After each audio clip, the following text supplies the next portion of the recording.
Okay, so today the first person I'm going to be interviewing is my friend Emma. We both know each other from both middle school and high school and have also been friends for a while.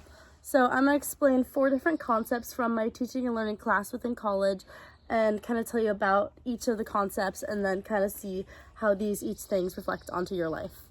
So to start with, my first one is the Bonhoeffer biological model.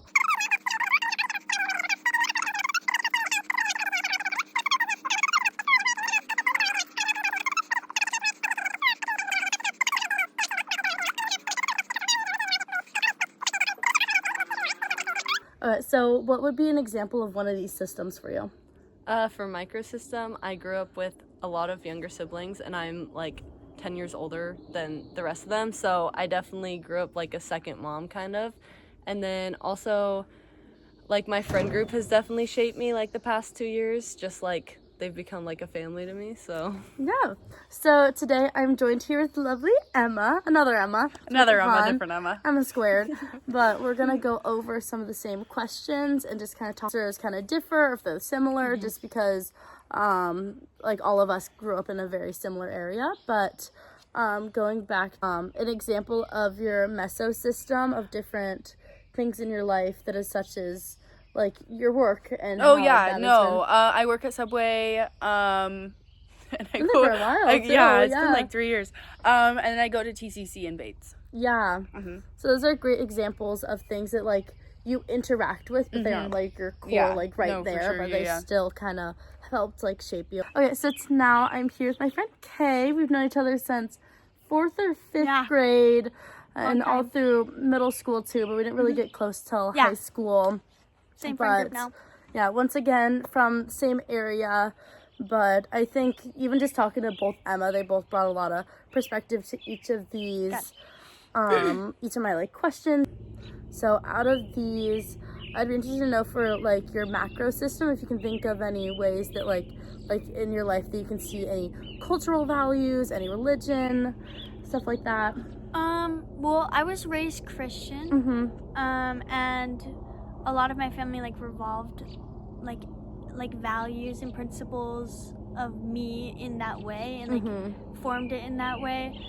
But like getting exposed to like high school and like different beliefs and like and especially college, like everybody thinks there's so many other things that I've never been exposed to, and I finally have been. It's like, I don't know, like opened my eyes to like new ideas and like possibilities and stuff like that. Yeah, I like that because you kind of talked about how you had that religion influences you as a kid, and then kind of how when you went to college that kind of expand that. And I think that's so also important to like talk about how like this is kind of a changing model in my mind, just because like, for example, us going to school together and going out to Pullman definitely opened us up to a lot different from being here.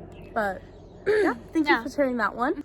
Next we're gonna go into cognition and talk about John Medina's brain rules. He did a lot of study on the brain, and he came up with 12 different things that kind of are all happening and are all very both critical for the brain to like happen and also just facts about it. So these include survival, exercise, sleep, stress, wiring, attention, memory, sensory, vision, music, gender, and exploration.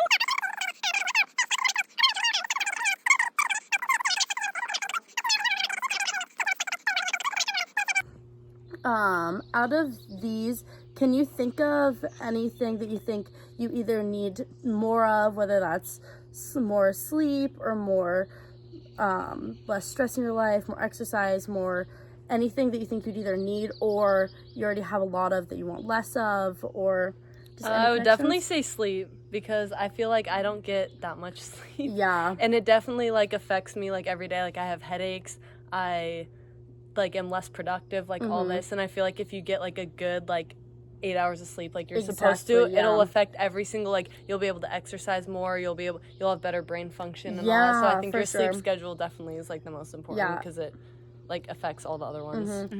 Can you think of any examples for these, or that you think would be maybe the most important of the list? If you want to look at them, go ahead. Probably, what was the one that had to do with music? That was just called music. Yeah. Oh, music. For sure. Elevates the mood in the morning when you're going to work. Duh. No one wants to go to work. Oh, yeah. But then you turn on some, like, good music and then you're like hyped up Yeah, for work. or like when you're with like all your friends. Yeah, and you're exactly. playing stuff. Yeah, I love that one. Maybe something that like I've noticed is gender and like because I've had a boyfriend since I was 14, so I've really came to and I'm 19, so we've been together for about 5 years. So I really gotten like the chance to understand and like learn how differently he thinks than I think, and like some things like I think of he's never even thought of in his life. And like it affects a lot of things in life, and like especially in relationships. I think it's like sometimes it's hard for me to understand how he thinks and how I think, and like how we're wired, kind of like that kind of connects a little bit. But like everyone's just like different, but especially with male and females care about different types of information, or like from a story, like we'll ask certain questions that they didn't think to ask when they were like hearing like a different side of the story or something. And yeah, that's something I've learned, and that's probably something I would like to know more about. But I actually do have one thing to add for gender, and that's we were talking about in this specific class about how when it comes to being in a classroom setting and a teacher asks a question, guys are way more likely to just raise their hands and just be like, oh, I have something to say, while women take a second to kind of process it. Definitely. So yeah, I really like that you brought up gender. So the next one we're going to be talking about is learning. So do you know the difference between cooperation and collaboration? Or like an idea on the difference? I mean, it's okay. I could take a guess, but yeah, I mean, I didn't know it. Do you want to try to guess? Like cooperation is like, I don't really know how to like I don't know. Collaboration is like working together, and cooperation is like you're like I feel like you're like kind of individual, but like you'll like check in with other people like every once in a while. Like side by side. Yeah. Okay, so collaboration is shared authority across a group of people that are all working to build knowledge. This is kind of the like how to work and learn together, while cooperation is more towards a group working towards the same goals. So some aspects of a cooperative learning group would include positive independence, promoting interaction, individual accountability, and then collaborative and social skills, and as well as group processing. So a mixture of all these kind of helps you work towards a goal, and so you might not need all aspects to necessarily work to make, like, let's say just like a project, like any group project, but of this list, is there any of these you think would be more important or you value more when you're working in a group setting? You can even connect this towards like your job, working. Probably collaborative and social skills. Yeah. Because I feel like if you're not able to like interact with others or like compare your work or like talk to others in your like work setting, then like people won't be able to like push you and stuff to like be better. Yeah. Next is, I know you kind of overheard a little bit about us talking about cooperation versus collaboration. Do you remember the difference between those? I think that collaboration is working on the same thing. Cooperation is working towards the same goals. Yep. Which one do you value the most when working with a group, or do you think is the most valuable?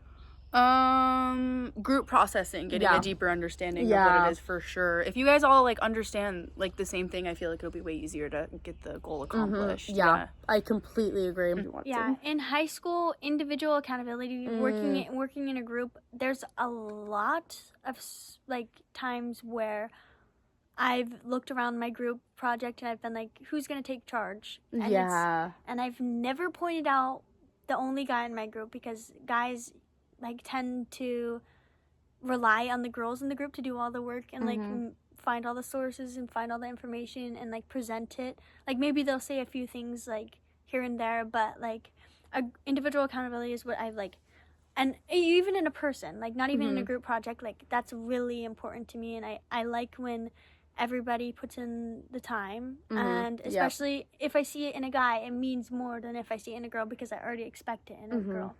So yeah, that's probably my most important one.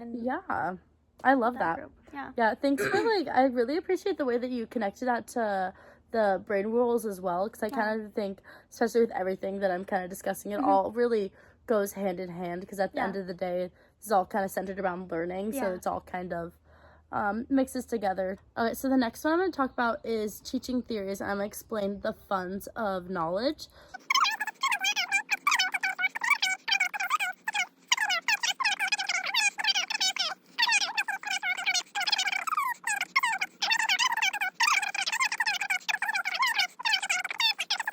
I don't know, can you think of any things that you knew as a kid going into school and that you had a better concept of that somebody that grew up in a city area wouldn't?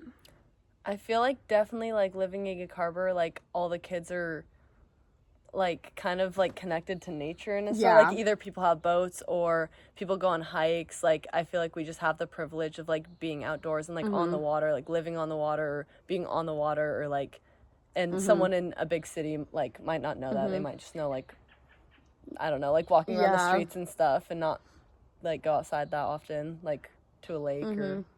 Yeah, can you think of any skills that you might have connecting towards nature, whether that be like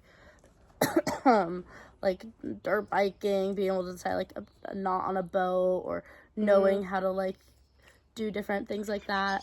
I know how to fish and like paddleboard and drive a boat. I was taught. I don't know if I'd remember that, but like all that stuff, I feel like definitely like I only know that because I grew up in this area. Yeah. So. That's a great one. Well, thank you, Emma. That's it. Based off of just this area, though, I feel like everyone knows everybody, I feel like, around in this area. So it's just like, I don't know, kind of one of those things. Yeah. Where it's like... Yeah, it's like that interactive piece. I think that's a great one because especially like for us, it's so common to go into Safeway with like your family and see then someone just you know. see so many people and have that constant interaction, where someone that might be from a broader, more spread out area and not such a small town doesn't really have that see people everywhere aspect. So I think that's a great one, Emma. Thank you. Yeah, that's it. I think maybe my dad's a construction worker, and he lives in Port Orchard area, and so my parents are divorced, so my mom lives in Gig Harbor, and this is where I spend most of my time. But I have been raised with my dad for my whole life, and so I've learned a lot of like, he is very hands-on, and like we've always like gone outside, looked at plants, looked at trees, looked at animals, and like I've learned a lot of stuff like that. So yeah, definitely in the classroom, maybe I lean towards activities that, or like I enjoy activities more that are outdoorsy, or like using my hands, like drawing and like that type of learning where I can see, or if I can see visuals and stuff like that. That's definitely affected how I learn, is like looking at things and understanding them and being taught those like things, I guess. Yeah. Is that right? No, that was such a great example because I really liked how you brought up how you had those hands-on activities and applied that to the classroom, because that's something like while me and the Emmas both talked about like the different things growing up here, I really like that you applied that, because that's so true. Like you going outside with your dad and seeing these plants and trees and animals, like when you're sitting in a class and they're gonna look and be like, this is a deer, you're gonna be like, I know a deer. Yeah, I know a deer. Like while someone from somewhere else will be like, oh yeah, exactly. Like my dad's like hunts and stuff, and he's like super outdoors, he fishes and stuff like that, and like so I know a lot more about that. And like I've noticed like a lot of kids like that like affected me for a long time, because like when I experiences with kids that grew up in like Gig Harbor or something small like this, like they don't understand like a lot of things of like the world that I do, or like nature, I guess, maybe. That was a great explanation. Like that, you just explained what Funds of Knowledge is and applied it very well. But so and that's it for questions. Perfect. Thank you.